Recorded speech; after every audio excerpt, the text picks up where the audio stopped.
Pero sabihin mo yung pulis na may sariling fund for an operation day-to-day to follow up cases sa mga criminals. Wala, sir. Magtawag ka ng isang pulis dito ngayon. Magtanong ka, pagkatapos dito. Yung po ba, So, Mr. President? kailangan, Go ahead, sir. Yeah, Go ahead, yeah. sir. No, go ahead, sir. kailangan punduhan mo talaga ang pulis. Lalo na if there is a serious crime, kidnapping, ikaw talaga ang pipinance niyan. Walang pera ang pulis na mag-follow up kung saan dinala yung victim, kung they have to spend money or else you end up with nothing. And sometimes pag yung time limit na binibigay ng kidnapper hindi na masunod, pinapatay nila. Nang presuhan niya, papakainin ko pa yung mga...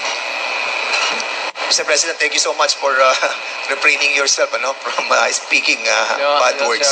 We appreciate that. No? Nakikita po namin na talagang pinipigilan nyo ang sarili nyo. Takot ako sa inyo, sir. Hindi po, sir.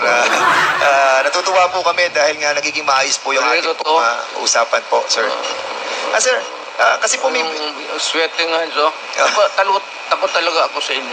Kami rin po, malabig din po kamay namin dahil... Mr. President, it is not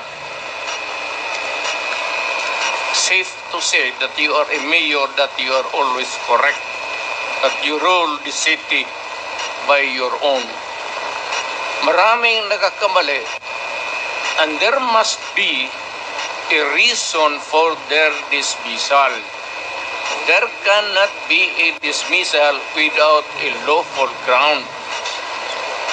Kung napaalis yan, sir, meron talagang kasalanan. Hindi mo pwedeng basta i-dismiss mo lang yung pulis. but Mr. President, you Pero ako, pro-police talaga ako. Yes. Pinoprotektahan ko talaga ang pulis. I understand, Mr. President. But you made the... Safe to say that you are a mayor, that you are always correct, that you rule the city by your own. Maraming nagkakamali, and there must be a reason for their dismissal. There cannot be a dismissal without a lawful ground. Kung napaalis yan, sir, meron talagang kasalanan. Hindi mo pwedeng basta i-dismiss mo lang yung pulis. But Mr. President... I cannot control the semantics. Mr. Chair, yes or no? Davao style. Do not ask me to answer yes or no. You are not an investigator. Mr. Chair, tayo po ay nasa investigasyon kasalukuyan, Yes, Mr. but you Chair. are not an investigator. Why are you asking me to answer Mr. Chair, yes or no? tinatanong ko lang naman. Point of order. Suspended.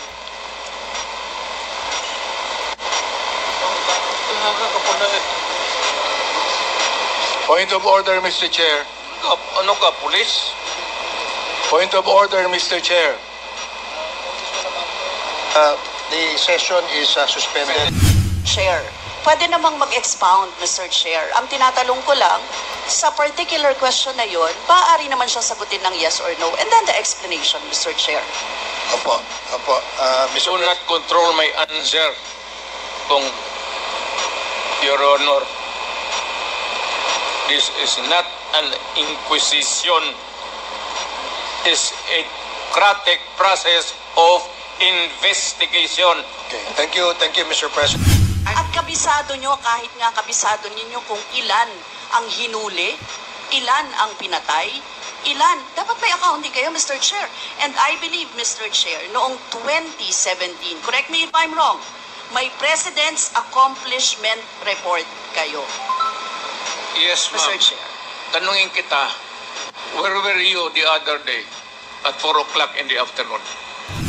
In advance that I have to make an accounting for the arrested persons in Davao City. That is, I would not want to. That would not be proper question. Mr. Chair, sabi nyo yung accomplishment report sa inyo yan. Accomplishment, yes. Accomplishment is another thing. But you see, to ask for the number of arrests or killings, that would be a stupid question. Yung former president ba ay willing na mag-cooperate sa investigation sa ICC? Kaugnay dito? ICC, ma'am. I'm asking the ICC to hurry up, and if possible, they can come here and start the investigation tomorrow. This issue has been left hanging for so many years. Matagal, ma'am, baka mamatay na ako, hindi na nila ako maimbestiga. So I'm asking the ICC through you na pagpunta na sila dito bukas, umpisahan na nilang investigation. And if I am found guilty, I will go to prison and rot there for all time.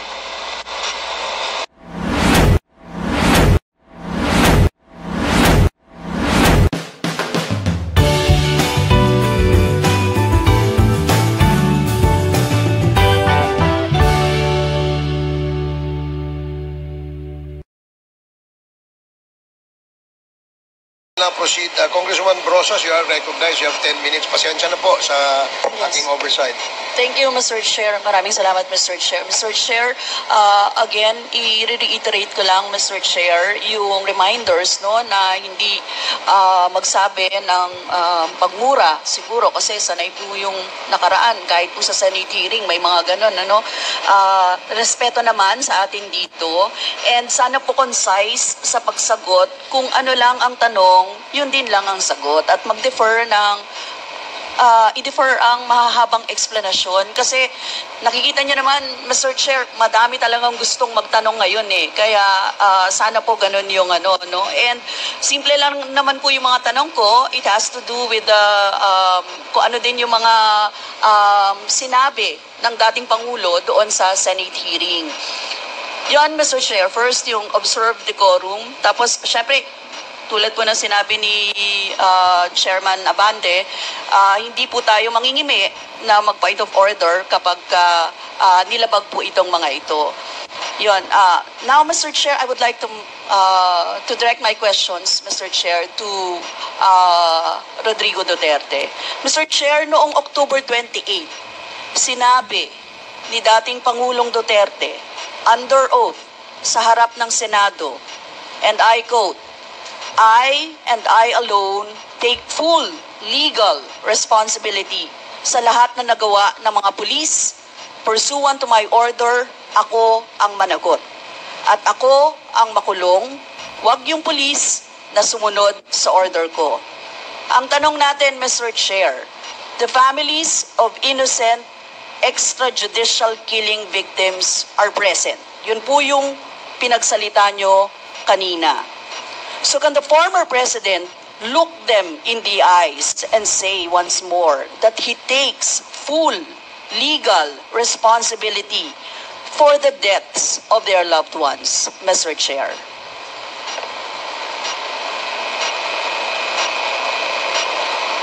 Mr. President, can you... What's the question? What is the question? Can you repeat the question? Mr. Chair, sinabi niya po na full responsibility. So, Mr. Chair, totoo ba yan?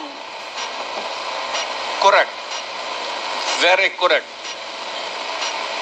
Since I was a president, and there was this, until now, serious problem about drugs, I had to issue or make a policy statement about drugs. At all that happened, yung nangyari pursuant to my order to stop the drug problem in this country, akin yun. Akin na akin yun. Ako ang nagbigay ng order kasi ginawa nila illegal or legal, akin yun. Thank you, Mr. Chair. I take full responsibility for it. Thank you, Mr. Chair. Yun po yung tanong ko. yung families of innocent extrajudicial killings, kayo din. File the case in court. Mr. Walang Chair. problema. Nandiyan din ang korte. Yes, Mr. Chair. Second question ko. Responsable kayo kasi polisiyan nyo yon. Kumbaga, tatak Duterte. Dahil polisiyan nyo rin yan, tama ba? Sa Davao. Nung nasa Davao pa kayo. Tama ba na tawagin po itong Davao model or Davao style? Mr. Chair? I cannot control the semantics. Mr. Chair, yes or no? Approach. Davao style. Do not ask me to answer yes or no. You are not an investigator. Mr. Chair, tayo po ay nasa investigasyon kasalukuyan, Yes, Mr. but you Chair. are not an investigator. Why are you asking me to answer Mr. Chair, yes or tinatanong no? ko lang naman. Chair, point of Session order. suspended.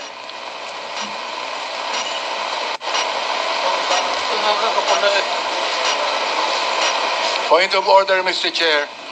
Ano ka, pulis? Point of order, Mr. Chair.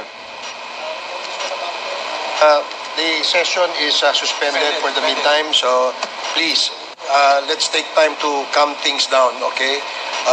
Para ho maayos ang ating hearing sa ngayon.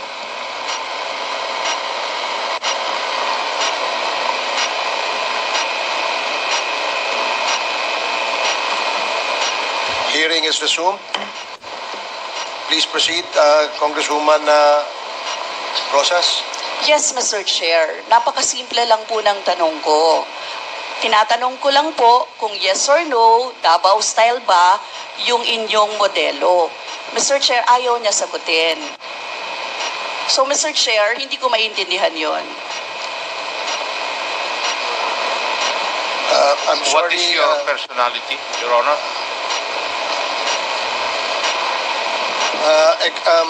If I may, Secretary Bello, we normally, the committee does not allow the counsel of the witness to speak because the role of the counsel is limited only to counseling his client on his rights. Hanggang doon lamang po. But we cannot ask you to answer any questions that will be asked by any of the members. And that is what Thank you, is Your in the Honor. rules. Thank you, Your Honor. Actually, I'm not answering the question of Congresswoman Rosas, Your Honor. My point is, Your Honor, to allow this resource person to finish his answer. Okay, we will do that. Thank you, Attorney Bello. Thank you, Your Honor. Thank you. Congressman Brosas, maybe it is perhaps the former president would like to elaborate on his answer. We may ask questions that is answerable by yes or no, and as much as possible, we would ask the resource person to say only answer yes or no. But if he wishes to elaborate, and as long as it is germane and related to the answer to your question, we will allow that. But Yes. we will make it very, very short. Yes, Mr. Chair.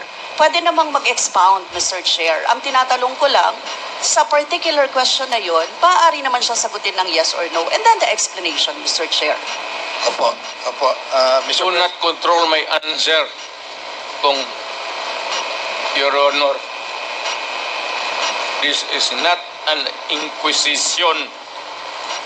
It's a democratic process of investigation. Okay. Thank you, Mr. President. Sana po, if there are questions that will be propounded by the members, hopefully, medyo, kung gusto po natin mag-elaborate, we will allow that, provided that kung maaari po sanang iksian lamang po natin nang sa ganun malinaw. And for the members who wish to ask questions that are answerable by yes or no, please make the questions very clear para ho masagot po ng yes or no, Your Honors. So I hope para ho maayos yung ating pagtakbo ng ating hearing sa ngayon. So please proceed, Congresswoman Brosas. Yes, Mr. Chair. Mr. Chair, ang tanong ko, sinasabi nyo rin na ang war on drugs ay talagang utos nyo. Diba? pag sinabing war on drugs, Duterte yan. Sa inyo na nadikit yan. Unless, eto po, tanong na pwede niyong i-expound. May iba kayong gustong itawag doon?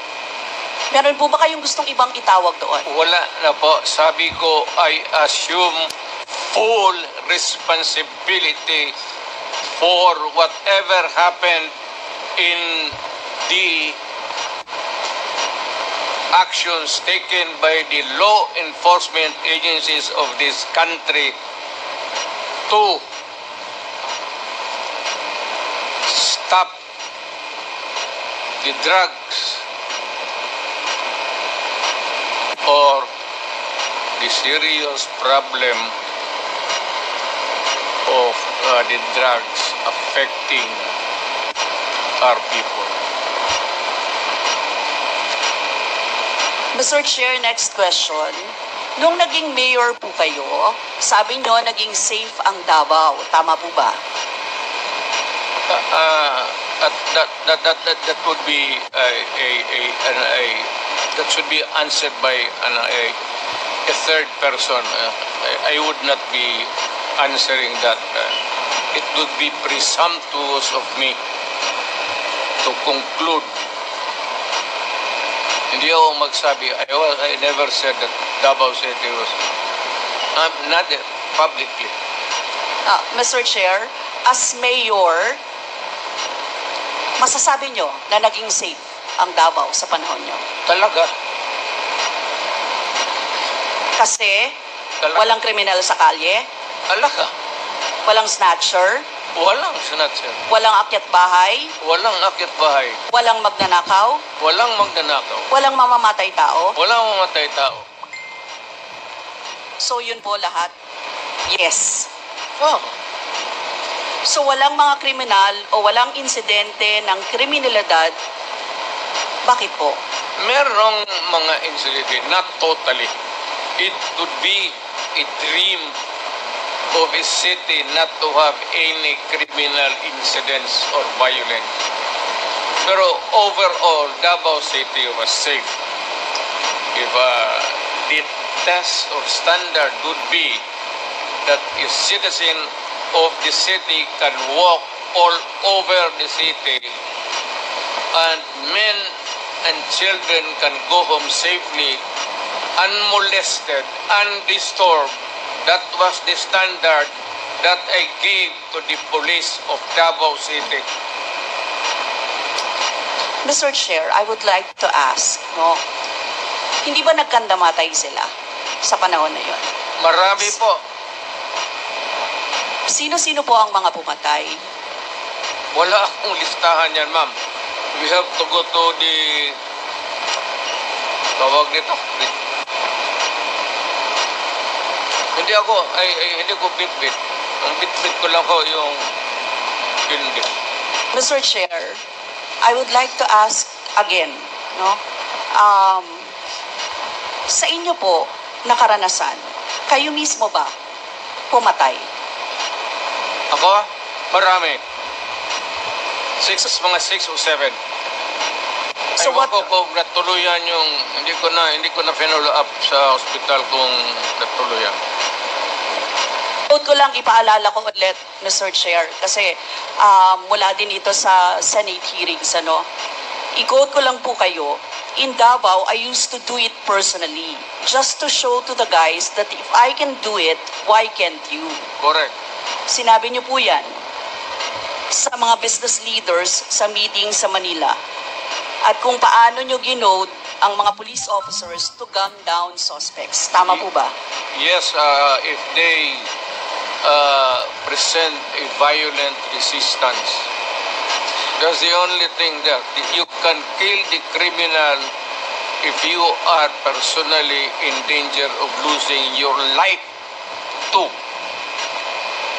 Ito But ba? hindi mo pwedeng patayin yung kriminal nakahandcuff o nakatali. Hindi trabaho ng lalaki yan.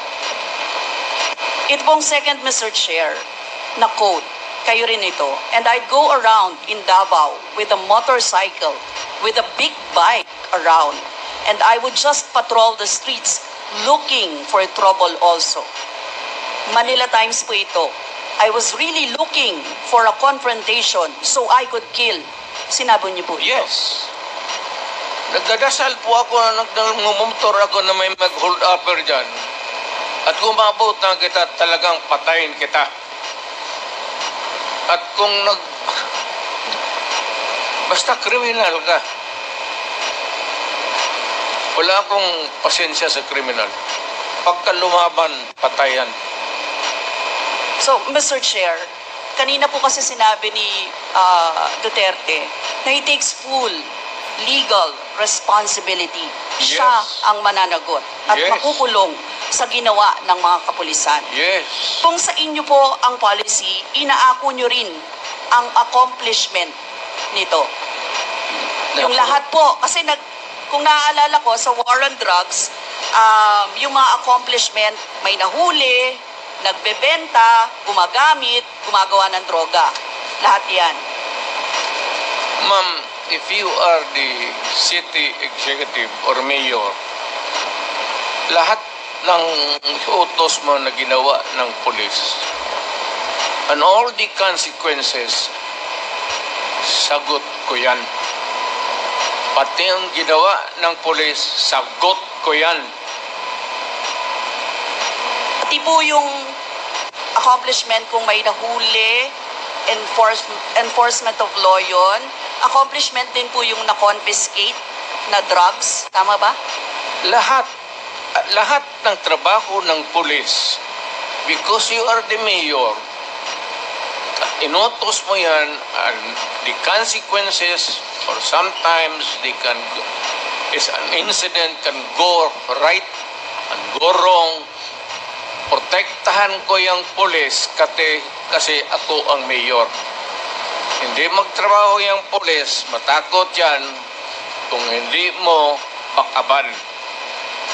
So lahat ng trabaho ng police, nung ako'y mayor, for the longest time, akin yan. So, Mr. Chair, alam niyo po ba kung ilan ang arrested sa mga drug operations at how much ang drug na na-seize nung time na yan? Ma'am, I was not notified in advance that I have to make an accounting for the arrested persons in Davao City. That is, I would not want to. That would not be proper question. Mr. Chair, sabi niyo yung accomplishment report sa inyo yan. Accomplishment, yes. Accomplishment is another thing. But you see, to ask for the number of arrests or killings, that would be a stupid question. Mr. Chair, sinabi po ninyo na aakuin nyo lahat. Eh di syempre may accounting din kayo, Mr. Chair. At kabisado nyo, kahit nga kabisado ninyo kung ilan ang hinuli, ilan ang pinatay, ilan. Dapat may accounting kayo, Mr. Chair.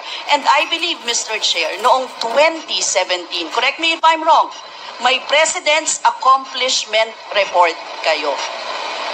Yes, Mr. ma'am. Chair. Tanungin kita, where were you the other day at 4 o'clock in the afternoon? Point of order, Mr. Chair. Yan nga sinabi ko. Yes, may I remind our resource person, Mr. President, maaari po ay wag po, iwasan po natin magtanong sa ating po mga membro. Please answer the questions lamang po at refrain from asking questions to the members of Congress. Yan po ang nakasaad sa ating rules. Please continue, Congresswoman Brosas. Thank you, Mr. Chair. I'm sure alam po yan ng former President kasi siya ay naging miyembro din ng Kongreso, Mr. Chair. Yes. Mr. Chair, 2017 President Accomplishment Report meron. Sinabi niyo rin naman. Ngayon, Mr. Chair, kung ganon, handang mag-cooperate ba ang dating Pangulo sa lahat ng investigations na gagawin, Mr. Chair? All investigations. What do you mean by lahat? How many investigations do you think that I have to participate? Point of order again, Mr. Chair. That's a 1 minute suspension. walang pre.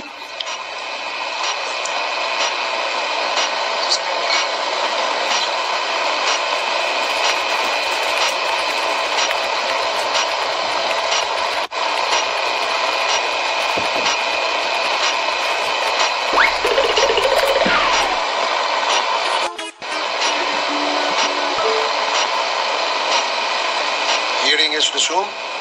Again, let me remind our resource person as well as our members that please refrain for the resource person, refrain from asking questions to the members. Please limit your reply to the questions being asked. At sa atin naman po mga members, please go straight to the point. Ask the resource person the question that you wish to be answered. Direkta, para hindi tayo magtagal. Mr. Chair. Yes, you have, Congresswoman Brosas, you have 4 more minutes. Mr. Chair, may I interrupt? I am asking the... Is this related, Mr. President? Yes, to the it is question? related. I am asking yung tatanong to lay the predicate. Okay, sige po. Para hindi tayo mawala. Sige po. Congresswoman Brosas, I hope you can consider the opinion of the resource person by laying the predicate before you ask the question directly to the former president. Yes, Mr. Chair. Mr. Chair, siguro, tatanong ko na lang diretso, Mr. Chair. Yung former president ba ay willing na mag-cooperate sa investigation sa ICC? Kaugnay dito? ICC, ma'am. I'm asking the ICC to hurry up, and if possible, they can come here and start the investigation tomorrow. This issue has been left hanging for so many years. Matagal, ma'am, baka mamatay na ako, hindi na nila ako maimbestiga. So I'm asking the ICC through you na pagpunta na sila dito bukas, umpisahan na nilang investigation. And if I am found guilty, I will go to prison and rot there for all time. Mr. Chair, balikan ko lang yung isa ko pang tanong, Mr. Chair. Ito sa Senate hearing dito, Mr. Chair. Sinabi ni former President Duterte, encourage the criminals to fight. Encourage them to draw their guns. Yan ang instruction ko. End of quote. And the only way na hindi kayo makulong and to justify the killing is bigyan mo talaga ng panahon na lumaban. Tama po ba? Yan ang sinabi ninyo. Yes, because that would be justified kung lumaban. Yan, kasunod pa lang po yung Ang question ko. utos ko- Ang question ko po ay bakit nyo ine-encourage yung kriminal na lumaban? Para medyo maminus-minus ang problema sa syudad ko. Kung may kriminal dito na 50, kung mapatay ninyo yung 30, di 20 na lang, hindi na masyado problema dyan sa akin. Ibig sabihin, Mr. Chair, hindi mapaparusahan ang nakagawa ng krimen in self-defense. Hindi man siya. Alam naman trabaho ng police, ma'am. The policeman should know when to kill and when to injure. Hindi naman kailangan sabihin na. May elements naman ng self-defense. Alam niyo yon, Mr. Chair. Not self-defense, man. Performance of duty. Performance of duty, but elements of And connected with self-defense. that performance of duty is self-defense. So, Mr. Chair, ano-ano yon? Ang what? Elements of self-defense, Mr. Chair. Self-defense is when you defend yourself to avoid injury, serious, or you die. That is applicable also to a policeman who is performing his duty, because the policeman has to confront, ang civilian has to iwasan. But a policeman, a law officer, if you are a law officer, you have to confront the criminal.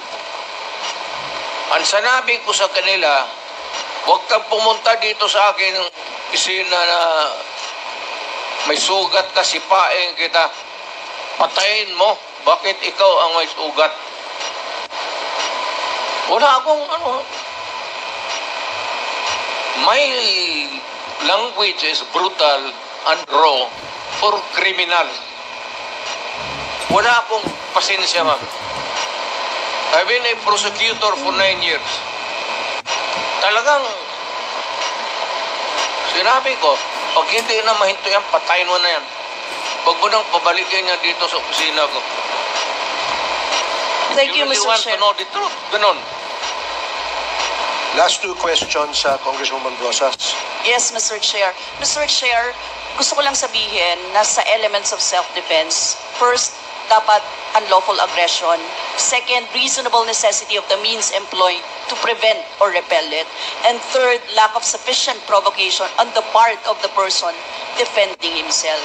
Mr. Chair, now I would like to direct my question to sa victims po, si Christina siguro at si Lori or si Mary Ann, Mr. Chair. Ano po yung sirkumstansya or kalagayan ng mga nangyari sa pagkapatay ng inyong mga mahal sa buhay, Mr. Chair? Hanggang ngayon po, mahirap pa rin po sa kalooban namin. Ang mahirap lang dun kasi yung mahirap ka na tapos may mga pinagdadaanan ka pa po na ganito na hindi basta-basta na nahihimpasan ng kumbaga araw-araw, puro sakit ng loob. Thank you, Mr. Chair. That would be all. Lumalabas doon na may mga excesses talaga at mga violations na naganap, Mr. Chair. Mr. Chair, thank you, Mr. Chair. And siguro, Mr. Chair, for the next round. That would not be proper question. Mr. Chair, sabi nyo yung accomplishment report sa inyo yan. Accomplishment, yes. Accomplishment is another thing. But you see, to ask for the number of arrests or killings, that would be a stupid question. Mr. Chair, sinabi po ninyo na aakuin nyo lahat. Eh di syempre may accounting din kayo, Mr. Chair. At kabisado nyo, kahit nga kabisado ninyo kung ilan ang hinuli, ilan ang pinatay, ilan. Dapat may accounting kayo, Mr. Chair. And I believe, Mr. Chair, noong 2017, correct me if I'm wrong, may President's Accomplishment Report kayo. Yes, ma'am. Mr. Chair. Tanungin kita, where were you the other day at 4 o'clock in the afternoon? Point of order, Mr. Chair. Ano nga sinabi ko? Start a fund sa protection ng mga pulis. I'm putting up 1 million. Paghahanap ako, meron akong 1 million. Hindi ako kung meron million lang, magbubula ako, sabihin ko wala. Mr. Chairman. I'll start. Yeah. But I'll raise a fund para tulungan yung mga pulis. Mr. President. And I will personally appear in court. Ako mismo ang mag-defense counsel nila. Mr. Chairman.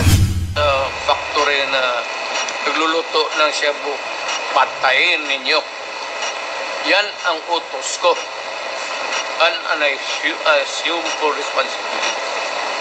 Okay, Mr. President. Yung mga nasa labas na naglakad, nanhuli, hindi yun. At yung actual nasa factory, sabi ko, ubusin nyo lahat. Lalo na yung mga aliens. And this happened in my city, And in other cities in the Philippines. and you take full responsibility for this, Mr. President. I will go to prison for that, Mr. Sir. At yung po ay Let me be the traffic enforcer here para malinaw at maayos ang ating hearing sa ngayong umaga. So I hope that I made myself clear and I'd like to ask Congressman Paduano to please proceed. Mr. Chairman, just a short manifestation lang po. Kasi po, before we start the interpellation, malinaw po na it was discussed to all resource persons and even to the members, the rules in this committee. And the former president is keep on violating that rules. Sabi ko na nga, he was then a former congressman and he knows the rules. Please respect this committee, Mr. President. And please, once again, that was my first point order and I hope it will not happen again. Please wait for the recognition of the chairman before he speaks. Thank you, Mr. Chairman.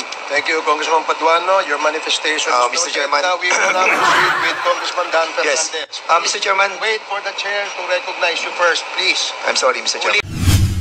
appreciate that. No? Nakikita po namin na talagang pinipigilan nyo ang sarili nyo. Takot ako sa inyo, sir. Hindi po, sir. Natutuwa po kami dahil nga nagiging maayos po yung ating usapan po, sir. Sir, kasi po may... Sweating nga, so. Takot talaga ako sa inyo. Kami rin po, malabig din po kamay namin dahil... Mr. President, medyo...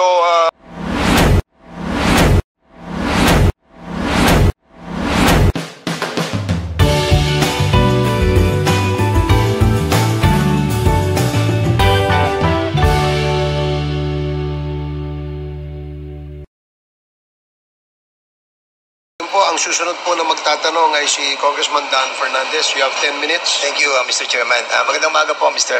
President. At sa lahat po ng mga resource persons who are here today, magandang umaga po. Mr. Chairman, Mr. President, sa inyo pong campaign promise, nasabi na po natin na 6 buwan po yung ating pong pangako. Pero umabot po ito ng 6 na taon.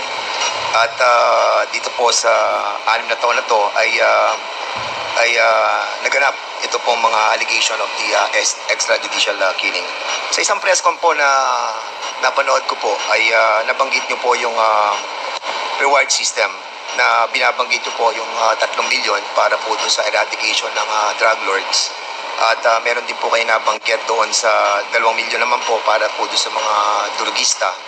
At meron din po kayong binanggit doon na second echelon na almost 1 million.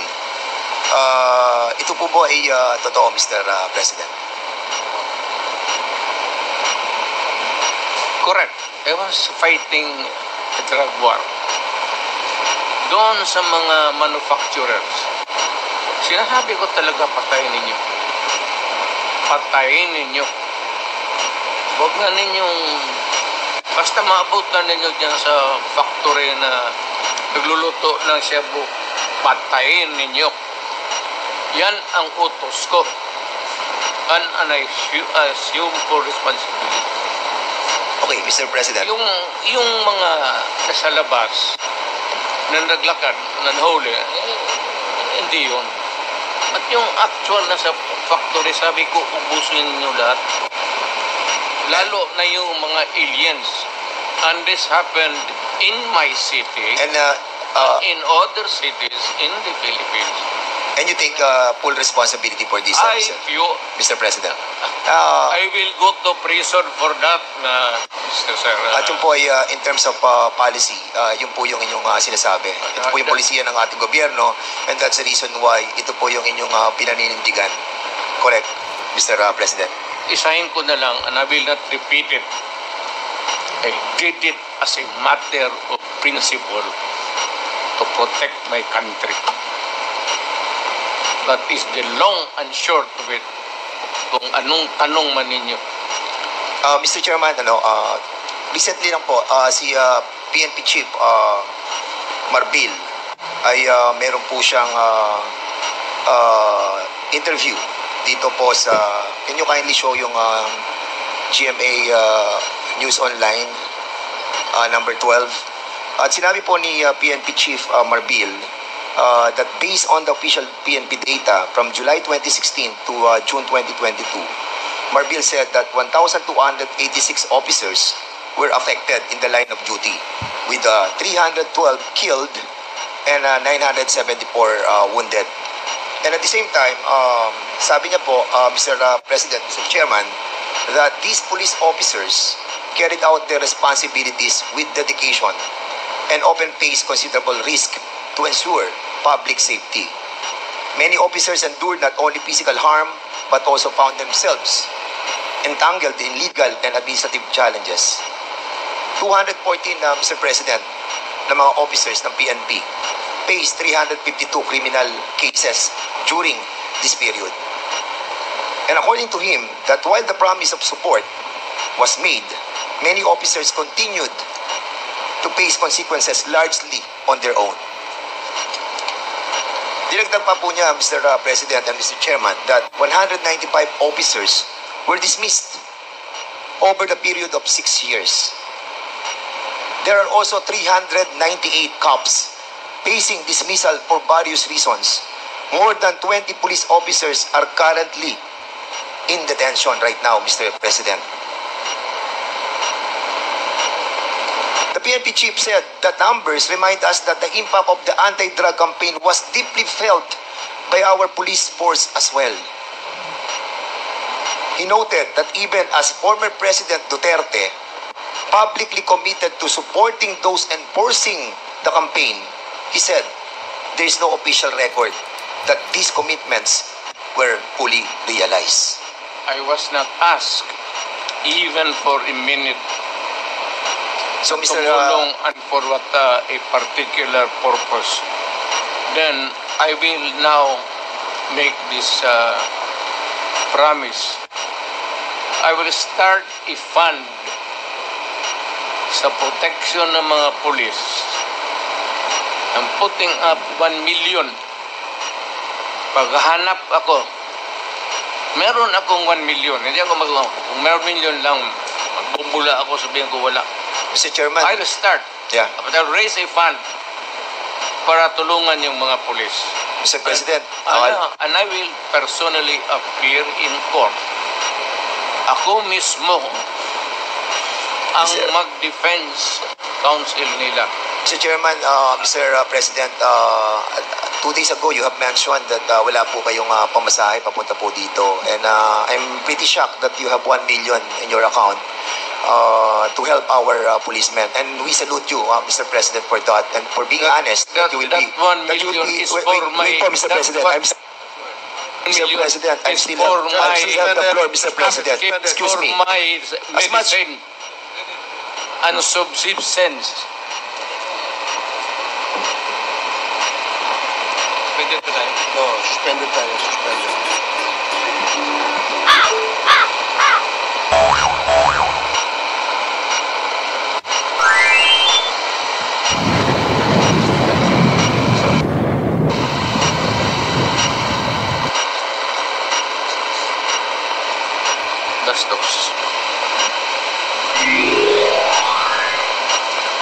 Hearing resumed. Again, let me remind everybody to please calm down. Let the person talking finish his sentence first before you interject. Okay? Yun lamang po ang aking paalala sa lahat. Mr. President, Mr. Chairman, yung pong 1 million na ipagkakalog po ninyo will go a long way. And we are very thankful because marami pong mga officers po natin, mga kapulisan po natin na natanggal na po. As a matter of fact, to be exact with that, Mr. Chairman, 195 officers na po itong na-dismiss.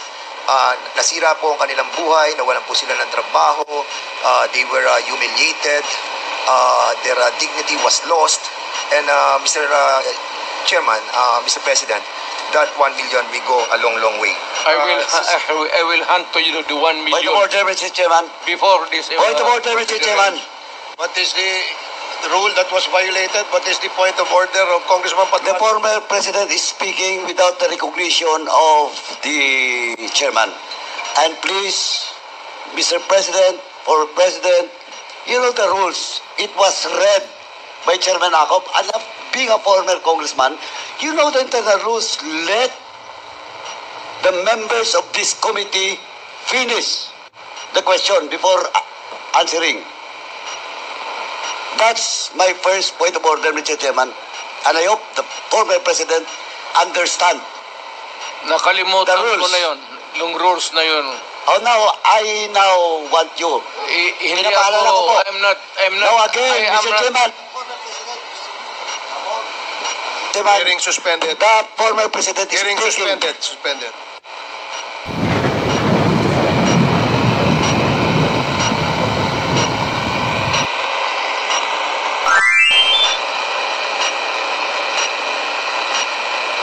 Hearing is resumed. Before I allow everybody to speak, please be reminded, mga kasama, mga resource persons, to always address the chairperson when you want to speak and wait for the chair to recognize you. Para ho maganda yung communication, yung palitan po ng ating komunikasyon. Mahirap po kasi na nag-uunahan tayo magsalita, dadating po sa punto, nagtataasan na po tayo ng boses, ayaw naman po nating mangyari yan because napaka-maselan at napaka-importante nitong ating pinag-uusapan. I do request from our resource person to please address the chair first before we speak, and the same as well to the members. No, please address the chair. Let me be the traffic enforcer here para malinaw at maayos ang ating hearing sa ngayong umaga. So I hope that I made myself clear, and I'd like to ask Congressman Paduano to please proceed. Mr. Chairman, just a short manifestation lang po. Kasi po, before we start the interpellation, malinaw po na it was discussed to all resource persons and even to the members, the rules in this committee. And the former president is keep on violating that rules. Sabi ko na nga, he was then a former congressman and he knows the rules. Please respect this committee, Mr. President. And please, once again, that was my first point order and I hope it will not happen again. Please wait for the recognition of the chairman before you speak. Thank you, Mr. Chairman. Thank you, Congressman Paduano. Your manifestation. Mr. Chairman. Now we will now proceed with Congressman Dan Yes. Fernandez. Mr. Chairman. Wait for the chair to recognize you first, please. I'm sorry, Mr. Chairman. Ulitin Sige po. Okay. Please wait for the chair to recognize you before you speak. Now you are recognized, Congressman Dan Thank you, Fernandez. Mr. Chairman. Mr. Chairman, ang nabanggit po dito ay 195 officers were dismissed over the 6-year period. Ang tanong ko po, Mr. President, bakit ngayon nyo lang po ipagkakaloob yung 1 million samantalang na-dismiss na po ito pong 195 officers? I do not have the records. Sir, Wala po. hindi ako Polcom. So, hindi ko alam yan. But being the former president, sir, you have this I know that capacity. some policemen were dismissed. Because it was promised by you that you will, sabi niyo po ay sagot niyo silang lahat. But unfortunately, ito po nga po, nakita po natin, nagre-react na po ang PNP. And ang feeling po nila ay they were left alone, Well, Mr. President. if you're citing the records, then I would admit it. Na, yun, totoo yan. Yes, I agree with that. Walang problema. Sinabi mo eh. Hindi, I agree with that, Mr. President. But my question is, bakit po natin sila napabayaang katulad po nito? Sagot niyo po sila. Pero 195 na dismissed, 398 cops facing dismissal, 1,286 dead, at yung iba po ay wounded. Were we able to help them, Mr. President? Well, alam mo, sir, if you work for a government, there are rules to be followed. It is not just because you are a policeman that you're always correct. It is not safe to say that you are a mayor that you are always correct, that you rule the city by your own. Maraming nagkakamali, and there must be a reason for their dismissal. There cannot be a dismissal without a lawful ground. Kung napaalis yan, sir, meron talagang kasalanan. Hindi mo pwedeng basta i-dismiss mo lang yung pulit. But Mr. President, you Pero ako, pro-police talaga ako. Yes. Pinoprotektahan ko talaga ang police. I understand, Mr. President. But you made the promise, Mr. President, that sagot nyo sila. Sagot ko. And yun po ang problema natin, Mr. President, Mr. Chairman, that after 6 years, ngayon lang po tayo magbibigay ng tulong para po sa kanila. Hindi. The record will show, Mr. President. Hindi mo, yan ang record. Hindi, walang record ng bigas, pati pera, No, Mr. President, binigay ko what sa I'm trying to pamilya say, nila. the record will show that wala pong tulong natanggap ang lahat ng ito. Hindi po ako nagsasalita nito, Mr. President. Ang nagsasalita po nito ay si Chief PNP Marbil.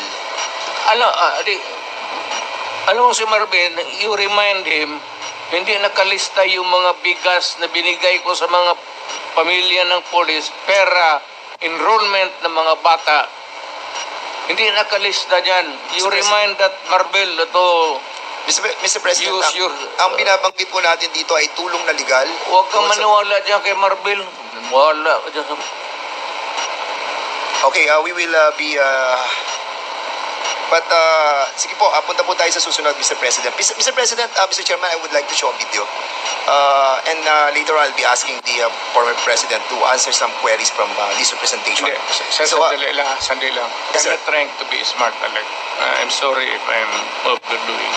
It's okay po, Mr. President. No problem po. It's not really, hindi ko sinasadya yun. Opo. I respect I was once a member of Congress. Medyo emotional lang kasi ako basta sa crime na talagang galit ako sa kriminal. We understand that po, Mr. President. And thank you for that. Pakita lang po natin yung video, Mr. President.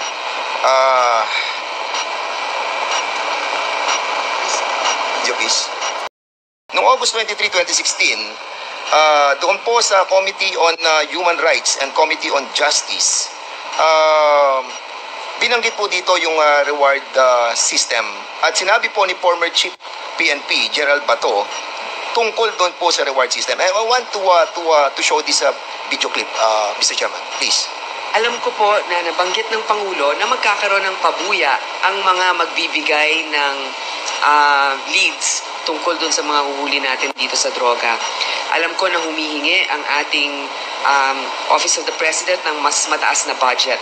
Nakausap ba kayo diretsyo ni Pangulong Duterte ukol sa pabuya kung ito nga ba'y 2 million sa bawat madadala ng ating mga kababayan na mga drug pushers? Kasama po ba ang mga pulis dito sa pabuya? Sir. Wala pong pili yan, Your Honor. Kung ang pulis ay involved sa droga at siya'y nahuli, yung informant ko ay makakatanggap ng corresponding reward na in-offer ng Presidente. So nag-usap kayo ng ating Pangulo ukol dyan. Magkano po daw ang ibibigay sa bawat informant na magbibigay ng pangalan ng isang pusher? Meron kasi siyang ibang, kasi busy na ako masyado sa aking trabaho, Your Honor. Sabi niya, meron siyang assistant na magti-take charge dyan sa pag-distribute. Basta ang last na sabi niya sa akin is 5 million yung drug load talaga. Yung malalaking drug load, 5 million ibibigay niya. So depende doon sa kanilang anatomy kung saan kung mas nasa mataas. taas, mas mataas. Pag sa baba, mababa.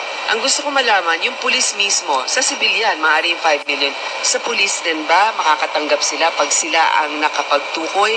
O dahil kasama yan sa kanilang sinumpang tungkulin, iba naman po ang maaaring ibigay sa kanila? Nabanggit po ba yan ng Pangulo? Nabanggit ng Pangulo yun. Kahit na pulis, kasama doon na makakatanggap sa pera na i-offer niya. Pero sa amin naman, internal, meron kaming ibang reward system, di ba? Meron kaming, bibigyan kami ng awards. O kung talagang meritorious, pwedeng meritoriously promoted yung tao, mapopromote. Meron po kami sariling sistema. So sa dami ng mga hinuli, meron na bang nakatanggap ngayon ng pabuya? I presume, meron na, Your Honor. Hindi ko lang po inaalam dahil hindi ko nakikialam dahil money matters yan. Sige po. Direkta na kayo kung saan kayo pwede mag-claim. Hindi dumadaan sa akin. Siguro maganda din na anong tanggapan sa ating gobyerno ang nagdi-disperse ng OP? Tanungin ko po si Presidente, Your Honor. Siguro pwede tayong makahingi niyan. Kung meron ng nabigyan, siguro kung ito'y makakasama sa kanyang kaligtasan, maaari namang executive lang ito, hindi na natin i-release. Meron pong gustong... Mr. Chairman, Mr. President, will you confirm that the Office of the President tumingi po ng mataas na budget para po sa reward system? Sir, can you kindly use the mic, please? Can you kindly use the mic, please? That's correct. So you have to spend money for operations, for intelligence. Alam mo, sir, if I will be allowed to explain, ang isang pulis, at magtanong ka dito after this proceeding, magpunta ka na ng istasyon, ang pulis, hanggang sweldo lang yan, pati equipments, office materials. Pero sabihin mo yung pulis na may sariling fund for an operation day to day to follow up cases sa mga criminals, Wala, sir. Magtawag ka ng isang pulis dito ngayon. Magtanong ka pagkatapos dito. Yun po ba, Mr. President? Kailangan, Go ahead, sir. Yeah, Go ahead, yeah. sir. No, go ahead, sir. kailangan punduhan mo talaga ang pulis. Lalo na if there is a serious crime, kidnapping, ikaw talaga ang pipinance niyan. Walang pera ang pulis na mag-follow up kung saan dinala yung victim, kung they have to spend money or else you end up with nothing. And sometimes pag yung time limit na binibigay ng kidnapper hindi na masunod, pinapatay nila. That's why it's a race against time. Kaya ako, pagka ganito, basko na presidente ako, pag yung mga may kidnapping, ako talaga ang nagbibigay ng pera. At ang order ko sa kanila, sir, nandito na lang rin tayo. Pag nahuli ninyo, patayin ninyo lahat. Huwag ninyong dalhin sa Sir, pupunta ng presuhan niya, papakainin ko pa yung mga...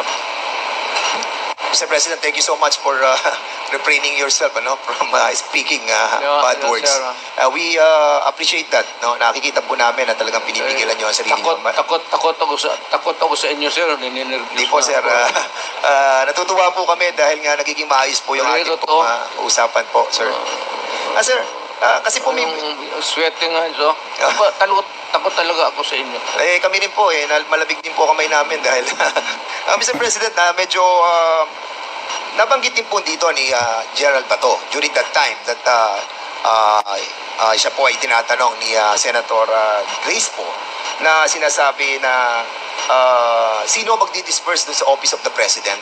At may sinasabi po si Gerald Bato, sino po ba yung sinasabi na assistant na magdi-disperse po ng pera para sa reward system? Yes. Sino po, Mr. President? Hindi ko na sinong kahiro doon. Kasi may sinasabi po si Gerald Bato na tao na magdi-disperse ng pera from the Office of the President. Sino po yun, Mr. President? Hindi ko na alam talaga. Pagka ganung police operations, actually, it's an official, it's not a hidden item there. Kunin mo doon sa kahira sa baba na kay police operation Mr. President, lahat naman yan police operation. It cannot be funded by it cannot be a police operation cannot be funded by private money. That is not allowed by law. pero during the time that you were during one of your interview, Mr. President, I still remember that you have mentioned that yung pong pera na galing po sa donation ng inyong pong campaign funds will be utilized for the reward system. You mentioned that, and I saw the video. And that's a private money, Mr. President. Yes, galing sa akin. Hindi na private money. Kasi natanggap ko yan. Nakahawak ko na the money I was holding was already when I was in the official na ako. But in accordance with the rule of COMELEC, yung excess money po na ginagamit po natin sa kampanya must be returned back to the COMELEC, Mr. Chair, to the donors, Mr. Maniwala President. Hindi, yun po sinasabi ng COMELEC, Mr. President. And yun po yung batas na atin po dapat sundin. Tanungin kita, sinong kandidato nagsauli? Mr. President, you cannot ask question. We will be the one asking question. That's why I said... Kasi po kami po, pag nakakatanggap po, Mr. President, I still have the floor. Mr. President, kasi po ako, pag nakakatanggap, kakaunti lang po yung nabibigay sa ating donation. So, kulang na kulang pa po. And we believe that you have mentioned that excess money was utilized for the reward system. Is this true, Mr. President? Public interest. To protect public interest. Kaya nga po, Mr. President, Yes. na-utilize po yun. Yung sa... Yes, correct. Thank you, Mr. President. Mr. President, binanggit po natin, isa sa mga pronouncement din po ninyo that in no matter, sabi niyo po, that you won't apologize to the thousands of people who died and families who suffered because it is your belief that it's worth killing drug addicts and pushers. Dahil nga sa sinabi niyo rin yung don't destroy my country because I will kill you. Nabanggit niyo po ito, Mr. President. And would you also agree with me, Mr. President, that there are so many forms and ways how to destroy a country? Again, sir? There's a lot of ways to destroy our country. Is it correct? There's a lot of ways, Mr. President. Maraming paraan para wasakin po ang ating bansa. Oh, of course. Diba? Hindi lamang po ang pagsugpo sa illegal drugs. As a matter of fact, Mr. President. Rebellion. Yes, correct. Yung pong tinatawag po nating economic saboteurs. Yung pong mga sumisira ng ating kalikasan. Yung mga nagpapasok ng mga illegal, yung mga smuggling sa ating pong mga costume. Yung pong mga droga na pinapasok, yung mga illegal na bigas, yung pong mga asukal at iba pa. And at the same time, Mr. Chairman, yung corruption also. And at the same time, Mr. Chairman, ito po tinatawag nating conniving with the different enemies. These are forms and elements in destroying our country. Mr. President, your pronouncement that don't destroy my country because I will kill you. Does this pertains to all of these elements, Mr. Hindi naman. Sir, I was really particularly worried because yung droga kasi ang target yung mga bata. Hindi tayo. Ang droga na distribute dyan sa mga high school, dyan sa mga kung ang next generation ng Pilipino puro bangag. At marami nakikita mo dito, mga opisyal natin sa gobyerno, nakikita mo mga bangag. Alam mo na kung sino ang bangag. Tinatawag nila. Kaya ako, sir, I'm just being, I was being a father of the city. But talagang galit ako sa kriminal. Yes. And naggalit ako sa kriminal. And would you agree with me, Mr. President, that doon po sa inyong war on drugs, yung mga reported, majority of those that were reported killed on war on drugs, were not really all drug addicts and pushers. Would you agree with me? Well, because some of those who are really collateral in trafficking are not marunong eh. Those in trafficking sa drugs eh, may utak yun. Yun sila ang nag-traffic ng drugs. And they avoid taking drugs because alam nila na kung malulong sila sa droga, hindi na nila magamit yung utak nila. Kaya, yung sinabi nila na hindi lahat drogista, tama yun. Pero ito po yung mga collateral damage. Sabi nga po, shit happens eh. Diba? Sabi ni Gerald Bato. So, if ever that meron pong collateral damage, meron pong mga shit happens, will you consider this as a failure of the war on drugs? Hindi. I would say that it was a maybe unnecessary death, but a collateral damage is recognized, if not, hindi naman sinasadya eh. Kaya yung in one drug den doon sa Davao City, 4 na Chinese, pinatay ko talaga. Ang problema, may tinamaan na 2 yung nagluluto. Pero yung 4 na in-check na talagang pinatay ko. Sinadya ko talang patpatayin. Mr. Chairman, Mr. President, is that a admission? Yes. Admission that you killed them? Lumaban po sila? Or pinatay nyo silang walang laban? Sinabi ko sa kanila, Mr. President, pinatay nyo po ba siya ng walang laban or lumalaban po sila? Hindi, lumalaban. Kasi pag raid, siyempre, agawan ng kung anong mapupulot nila, lumalaban, pero I would say that hindi naman lahat malaban na mayroong tit for tat. Meaning to say, kung may M16 yung police, may M16 sila. That would be an impossible scenario. Pero kung lumaban, pasensya tayo. Ako sinabi ko, no mayor ako, do not do it. Do not do it because I will kill you. Kung yung naabutan ko doon, kagaya ng 4 na inchik, talagang pinatay ko. 4 po ba yun or 6, Mr. President? 4 po ba yun or 6? Kasi a while ago you were saying 6 po. 4 lang. 4 lang po. So, pwede po na malaman kung sino po yung mga 4 na po yun. Ano pong pangalan po nila? Alam mo, sir, ang lolo ko Chinese. Baka nga yung isa siguro pinsan ko pa yung... Hindi ko alam, sir. Hindi ko tinanong. Natawa naman ako doon, Mr. President. Kaya dito, ang lolo ko Chinese, eh. Lam ang lolo ko. On another topic, Mr. President. Si Garma po ay nagkaroon po siya ng affidavit. At sinabi po niya na meron pong double model na 3 levels of payments. Meron po siya sinasabi sa affidavit niya eh. Nasabi niya, yung first suspect is killed. Ang binabayad daw po ay 20,000 to 1 million. At sa second level naman po, sinasabi niya yung co-plan, yung pong plan na pinapan po yung planned operation. At yung third daw po ay yung pong refund ng operational expenses. Ito po ba sinasabi ni Colonel Garma na pag binabayad doon sa mga namamatay na 20,000 to 1 million, which, by the way, corroborated by the testimony of Tata and Andy, is true?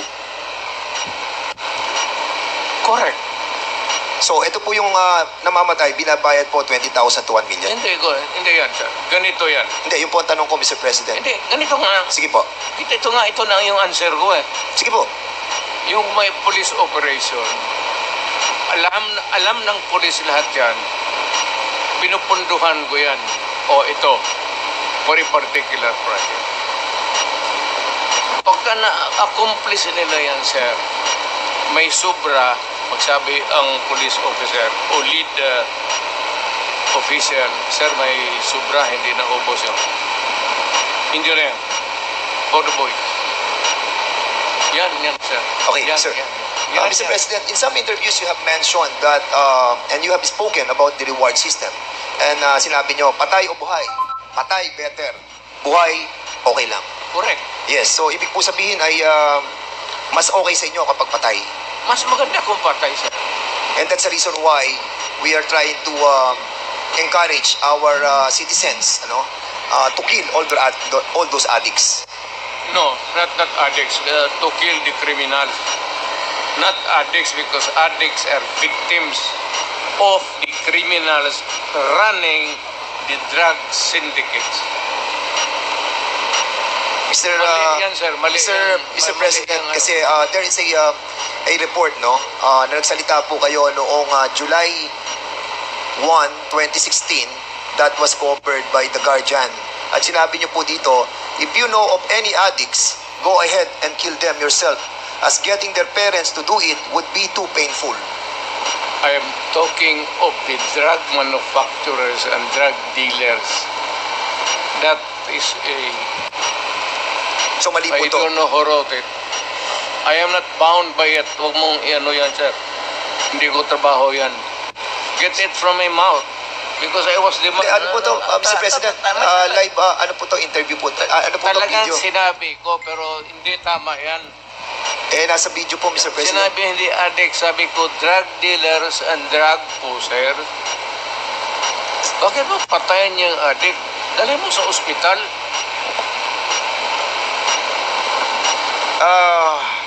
It's common sense. Ang polisiya po ng ating pong gobyerno, nyo, yung pong neutralization, illegal drug personalities nationwide, kailangan po siyang ma-neutralize. And as a matter of fact, ito po ay issued ng Memorandum Circular number 16-2016. And according to General Gamboa, when I heard it in the Senate, sabi niya confidential po to. At nakakaalam lamang po ay yung mga commander. As a matter of fact, yung po sinabi niyo, commander, yung mga chief of PNP ng DDS. Bakit po siya naging confidential, Mr. President? Again, sir, what's the question? Bakit po kaya naging confidential yung pong utos na negation and neutralization of all those personalities sa illegal drugs? Standard yan, sir. That is standard. Hindi naman minano ng pulisya ng there is a directive. It is confidential. And if there is a list, it cannot be made public. Not even shown to anybody, pati sa yung mga... Kasi Mr. President, kung negation and neutralization, alam naman po natin, according nga kay Chairman Abante during our discussion, na ang meaning po ng negation ay patayin, neutralize, patayin. So, is there really an intent to hide this and make it confidential in order the lower ranks ng ating kapulisan na hindi po malaman yung inyong kautusan? I will admit na ang order ko yung mga drug manufacturers, pati yung mga big time drug distribution, patayin. Hindi ko, I will not deny it. At kung mabalik ako pagka-mayor, tublahin ko yun. And I want to make it clear, Mr. President, Mr. Chairman, that nung panahon po ng ating pong Pangulong, dating Pangulong Rodrigo Roa Duterte, meron po tayong 210,000 na mga kapulisan. And during that time, kung titingnan mo yung mathematical computation, if ever na nagkaroon po tayo ng 20,000 na killed during that time, ay kung magkakaroon po tayo ng ratio na 1:1, ay sasabihin po natin that majority of the members of the PNP ay hindi naman po na-involved dito po sa war on drugs. Would you agree with me with that, Mr. President? Yes, sir. Mayroon kasi yung mga drug enforcement units na siguro. Sila lang po yung na-involved? Not all policemen, any police department of the city or the province are dedicated to the drug operations. Meron talaga yung unit, sir, hindi lahat. There's the anti-smuggling, anti-narcotics, ganon, may especially... Thank you, Mr. President. Mr. Chairman, meron kayong nabanggit sa Guardian. Sa Guardian, noong pong July 1, 2016, at sinabi po ninyo dito, Mr. President, Mr. Chairman, during the campaign, you said 100,000 people would die in this crackdown. With so many dead bodies dumped in Manila Bay, that fish there would grow fat from feeding on them.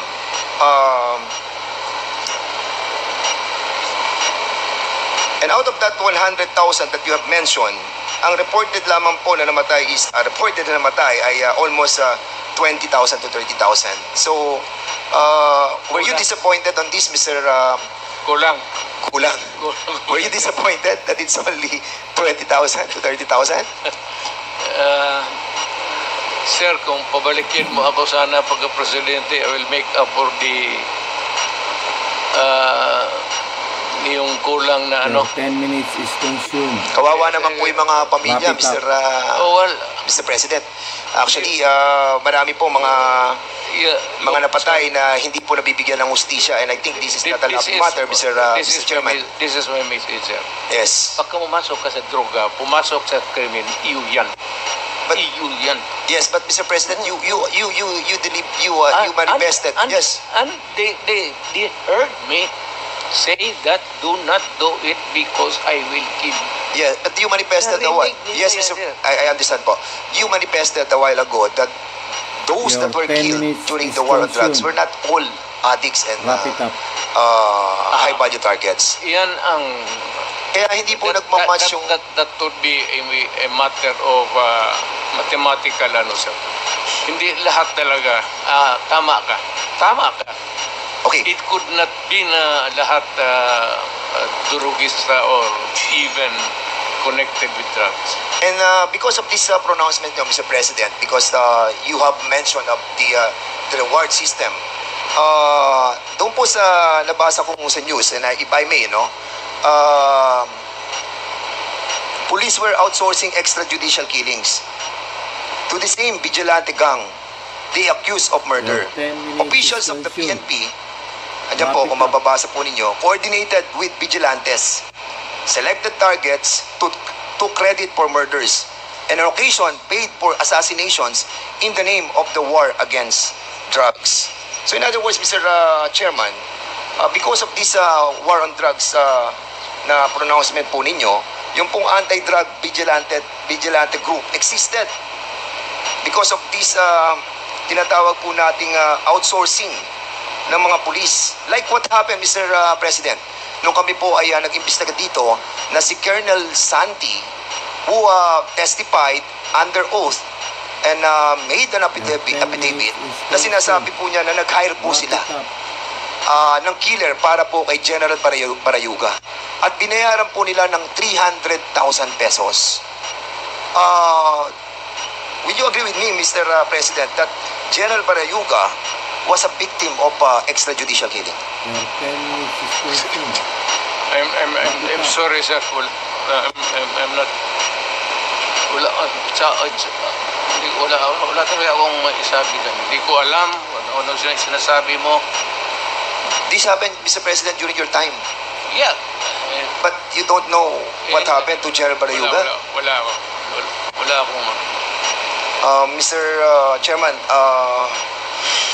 kasi po, panahon po ninyo to, nung mamatay si General Parayuga, and it saddened us kung hindi po natin alam kung ano po nangyari doon sa kaso yun. Yan ang problema eh. Gusto ko rin malaman kasi it was during my time. I am as much interested as you. Kasi Mr. President, General po to. Pero yung utos ko, inaamin ko. Na ano po? Walang problema yan. Hindi nyo po ba inimbestigahan itong tungkol kay General Parayuga? Wala akong nakialam dyan, sir. Kindly wrap up. Kasi po, Mr. That is a personal, maybe, I don't know. Kasi po si... Wala akong na magpatay ng general. Kasi po, ito pong si Colonel Hector Grijaldo, na siya pong nag-aakusa sa amin that kami daw po ay pinuwersa namin siya, kinuhors namin siya, hinaras po namin siya. Siya po ang chief of police ng Mandaluyong when this murder of General Grijaldo happened. At General Parayuga happened. And that's the reason why we are asking about kung nalaman po ninyo itong kasong to, Mr. Sino yan, sir? Sinong suspect? Well, according po kay Colonel Santi, ang suspect po ay si Colonel Leonardo at si Colonel Garma. He mentioned in the affidavit that Colonel Leonardo called him.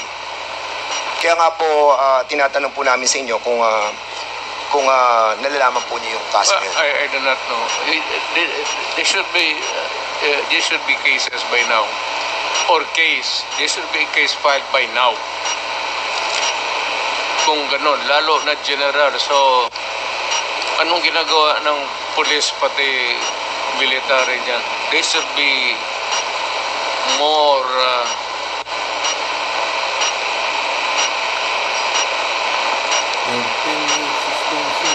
more active. Lalo na yung general. Okay po. Mr. Chairman, Mr. President, merong pronouncement sa Philippine Daily Inquirer written by Marlon Ramos, Robert Dehon, noong October 14, 2016. And De Lima called mother of all drug lords. Nakasulat po to at binabanggit po. Naniniwala po ba kayo at si Secretary De Lima ang mother of all drug lords? Who said it, sir? According sa report ay mga tao po natin sa Malacanang ay sino, si sir? Director Ruel Lasala and Reynaldo Esmeralda, former NBI officer in charge ng Department of I Justice. would like to congratulate them for making this statement.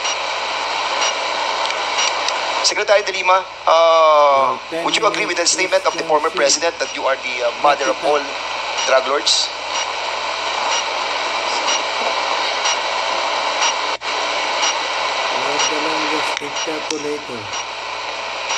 Absolutely false. That is a fictitious, bogus allegation against me. And then they filed cases against me. Kinasuhan po ako nila ng mga kaso tungkol sa droga, initially consummated illegal drug trading, inamend nila into conspiracy to commit illegal trading. 30 kaso yung sinampa sa akin Absuelto na po ako dun sa 3 dahil wala po akong kinalaman sa illegal drugs. Kasama lang ho yan sa naging propaganda nila.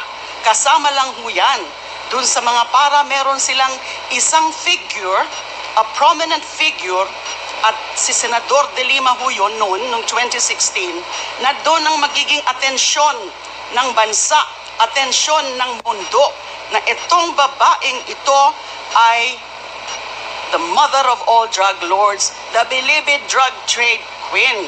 Ano pong nangyari doon sa mga nag-akusa sa akin? Yung mga beloved convicts, mga nung una, yun ang mga sabi nila, kung ano mga sinabi nila na nag-raise funds ako. Pero kinalaunan, binabawi ho nila yung kanilang mga akusasyon against me. I was cleared of all 3 drug cases. I underwent the whole process. Dumaan po ako sa buong proseso kahit mahirap, masakit para sa akin. Kinulong ako ng almost 7 years na hindi na po nila yan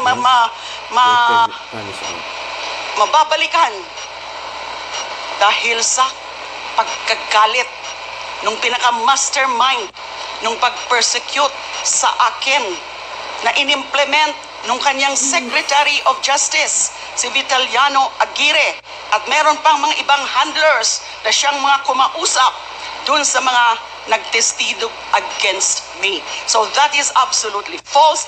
That is a slanderous accusation against me. Thank you po. Mr.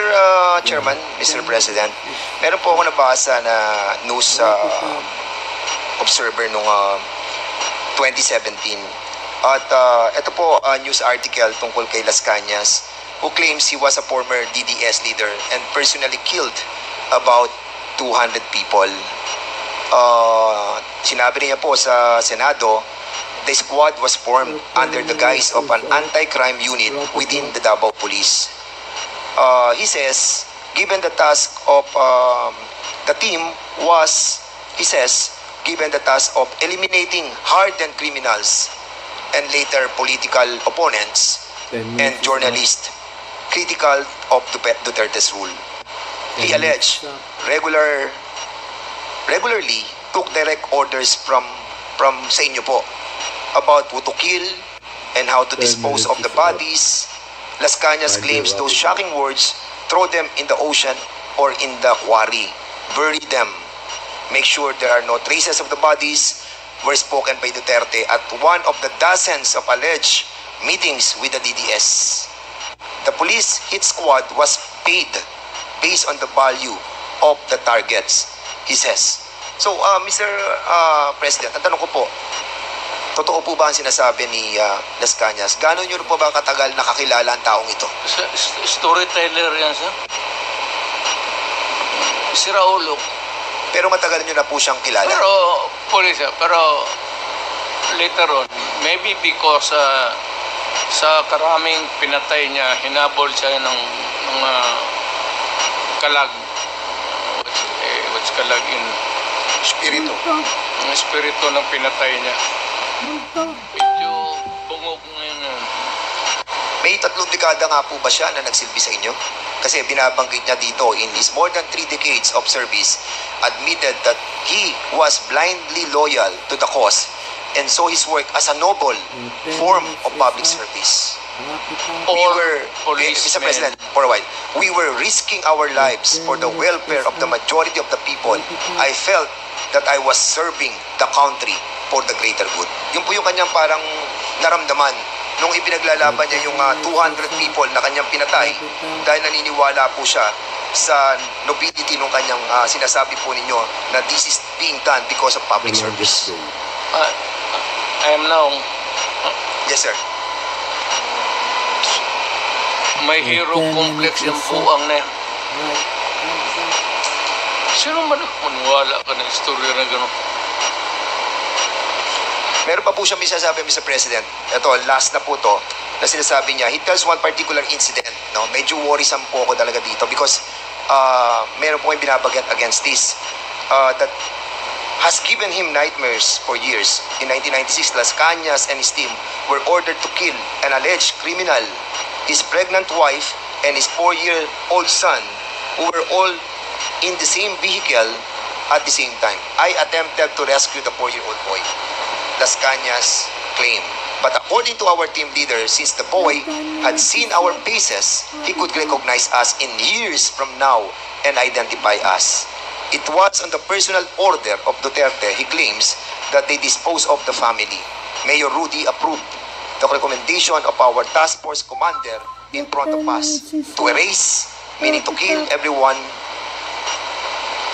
That was his specific order, that he okay with it, provided it would be clean. Sir, medyo mataas-taas ito lang, ko, sir. When I was a fiscal, kukunti lang yung sweldo, and I got married. Asawa ako, got pregnant, nanganak ako. So, short yung income ko. Nagturo ako to augment my income sa Police Academy sa Davao City for about almost 7 years while I was a prosecutor. Wala akong tinuro na ganun sa kanila. By the book, at hindi naman naugabong hipokrito na magsabi sa kanila, ito ang gawin mo, tapos pagdating doon, sabihin ko sa kanila na iba ang gawin. That's a very complex thing to do kung ako ang tinutukoy mo sa pangyayari niya. I cannot imagine myself of teaching criminal law sa Police Academy doon, pagkatapos iba ang sabihin ko sa kanila sa likod. How? Mr. President, if I may, no? Sinabi rin po ni Las Cañas dito that kayo raw po yung Lord of all drug lords. Ano pong masasabi niyo po dito? Ano po? Kayo daw po ang Lord of all drug lords. I cannot. Ikaw, alam mo man ako, sir. Papabili siguro ako ng mga aspirin, gano'n, pero Paki-explain po properly, Mr. President. Hindi po namin masyado maintindihan. Hindi ako dadating ng pagka-presidente, sir, kung gano'n ako. Sir, can you kindly tone down your voice? Oh, yes. We're just trying to, Mr. President, we're just asking to clarify your statements. Alam ng lahat ng tao ng Pilipinas, mayor ako, hindi ako dadating ng pagka-presidente kung ganun ako katurpe. Hindi, sinasabi lang po namin, Mr. President, kung kayo po yung Lord of all drug lords na sinasabi po ni Arturo Las Cañas. Yung po ang tinatanong ko. Mr. President, okay. Lastly, Mr. President. That's your last question. Yes, again, last na po to. Congressman Dan Fernandez. Mr. President, meron po kayo sinabi nung 2016 sa interview nyo po that you have planted evidence during your time as a fiscal. Is this true? Hindi po totoo. That's garbage, sir. So yung pong nasabi nyo sa video, hindi po siya totoo? Alam ng mga pulis yan. Yung planting of evidence. Hindi talaga ako. Kasi Mr. President, yung po yung napanood ko at sinabi nyo po kasi. Kaya kami naman po ay, we are basing on the video that we have seen at nakita po namin yung sinasabi nyo na nagpa-plant po kayo ng evidence and we wanted to find out. Kasi yung pronouncement nyo po was construed by the members of the PNP organization that they can do freely the planting of evidence. That's illegal, and I said I was teaching them criminal law. Yeah, but the problem, Mr. President, is your announcement or your pronouncement that you have done that, yung sa planting of Kung evidence. hindi yan sa libro, sir, na tinuro ko, hindi totoo yan. Siguro, ipakita lang po natin yung video. Yung last na po ito para at least... We planted evidence. We arrested persons but we released them. but telling him that it was this person who squealed on him. And then when he goes out but killing, then we said that it was this fellow who really did it, who did you in. We first planted the intrigues so that we would know where they were, from where they came from. It was not until I was the favorite whipping boy. So, Mr. President, hindi po totoo yung nasa video po. Planting intrigues. Ano po, Mr. President? Totoo yan. So, nagpa-plan po talaga kayo ng evidence? Well, that was a part of the strategy as a mayor and as the leader of the law enforcement agency in the city. Thank you, Mr. President. At maraming po salamat, Mr. Chairman, and I'll be yielding back my time. Salamat, Congressman Dan Fernandez. Mr. Chair. The next to interpolate is, what is the pleasure of Congress? Appreciate that. No? Nakikita po namin na talagang pinipigilan nyo ang sarili nyo. Takot ako sa inyo, sir. Hindi po, sir. Natutuwa po kami dahil nga nagiging maayos po yung ating usapan po, sir. Sir, kasi po may... Sweating nga, so. Takot talaga ako sa inyo. Kami rin po, malamig din po kamay namin dahil... Mr. President, medyo...